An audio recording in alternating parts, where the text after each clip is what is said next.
Peter Bell. He hooks towards goal and has kicked a miracle. That's a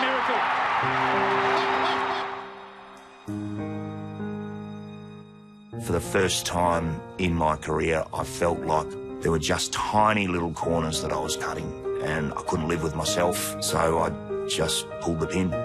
When I look back at it now, I wouldn't say that there weren't things I could have done better, but I think over a long period of time, I gave everything I had. Maybe there were one or two things that I could have done a little bit better, but I certainly don't beat myself up about it.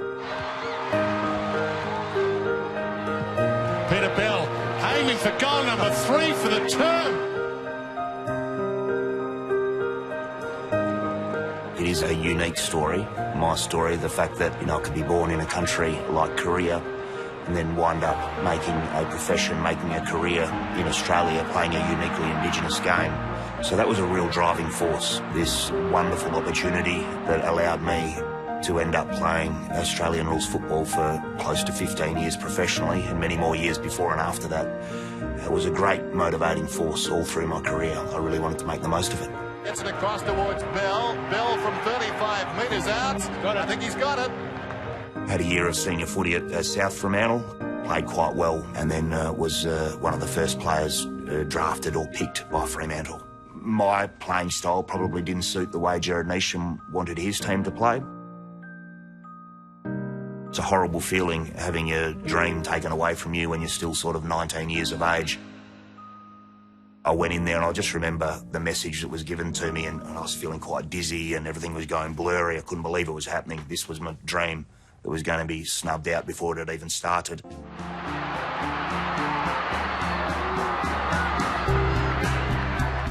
Fortunately met Dennis after that meeting. He rang a few days later and said, we'd love you to come across and have a trial. So did that. It was a trial game out at Bulleen. I think Dennis introduced me as, seriously, I remember it as being his little nephew, Ricky from Wangaratta, because he didn't want anyone else to know my identity. I don't know why. I think he was just paranoid that some other club was going to draft me or whatever if I performed well.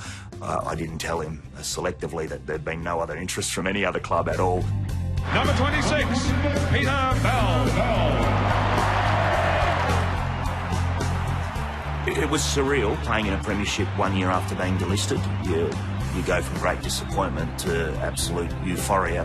I'd love to be able to explain what playing in a premiership feels like. I can't. When I watch grand finals now and I see premiership teams, I actually get really jealous. I'm sure there's other people, other players who feel the same. You're happy for them, but you're jealous it's not you, and that still happens now 10 years after you're retired. It's a remarkable performance by this team. They finished the 20th century as the team to beat in the new millennium. In my time in North Melbourne, we had some really strong leaders, some great leaders there. So, I was in a leadership group and I got to learn off some really influential people. Football's a brutal game. You've got to be selfish to a degree.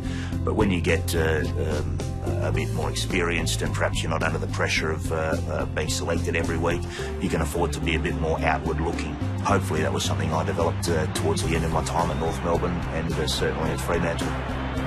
Forward pocket drop is in attack.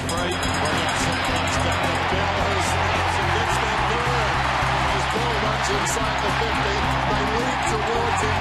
One kick goes in as a result, and Bell's got number 1. The message that I would try when I speak to young people in the community is make the most of opportunity. There's plenty of distractions out there. No one's asking you to be perfect through your life, but if you make the most of opportunities that present, I think that's the most important message you can get through to younger people. It doesn't have to be football. It can be whatever is your pursuit in life, but make sure you go for it and attack it with all the dedication that you can muster.